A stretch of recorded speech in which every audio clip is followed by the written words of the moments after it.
Based on a recent interview that Kellyanne Conway gave to Fox and Friends, it seems like she's never actually met the man that she works for, Donald Trump.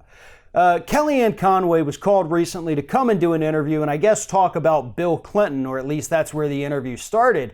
But immediately at the start of this interview, she talks about how selfish and egocentric both Obama and Bill Clinton are, with a descriptor that really could best be applied to Donald Trump himself. Take a look at the clip. Well, they did treat him differently than other Democrats and Republicans because it was the political press. I don't know. They liked him. And they liked having the first African-American president. Well, somebody who works for the current president is Kellyanne Conway. She's counselor to President Trump. She joins us on this 500th day of his administration from the North Lawn.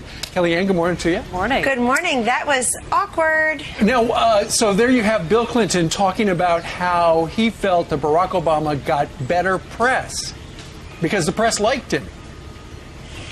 It's a very awkward moment. Whenever I hear both Clintons and even President Obama occasionally talk, I can't help but think that it's a documentary called Me, Myself, and I.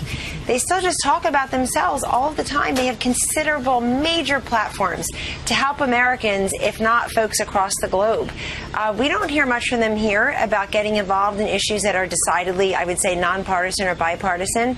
I'd like to hear from them today on our 500th day of American greatness. Look at these jobs numbers. What I think people weren't ready for with respect to President Obama was Obamacare that has left 30 million Americans without health care. They couldn't keep their plans. They couldn't keep their doctors. This president has turned the poor economic jobs and growth numbers around from the last administration. Okay, before we get into the real issue here, I've got to address her little awkward there, because that in itself was truly awkward. I don't know if you think that you're like some kind of 15-year-old high school girl, but professional people working in the White House don't typically have that kind of response when they're trying to act like professionals. But let's get to the real issue here. The fact that you think that Bill Clinton and Barack Obama are some of the most selfish people on this planet. You know, Me, Myself, and I is the documentary or whatever you think you're watching about them. Honestly, have you met Donald Trump? Have you ever seen any tweet that this man has sent out? There is not a more egocentric person in this country than the man that you work for. I mean, this is absolute projection at this point.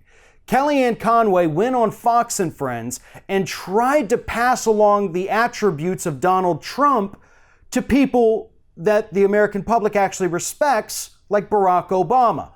Can't necessarily say the same about Bill Clinton, but here's the truth as well. You're saying they're not doing anything good. Let's not forget that in spite of all of his flaws, Bill Clinton did actually work with the George W. Bush administration and went over to North Korea and got some hostages freed many years ago after he had already left the White House. He has done a lot since leaving the office of the presidency. Barack Obama has taken a little bit of time off, as most presidents do. They typically disappear for 2-3 years afterwards, but then they go and do other things.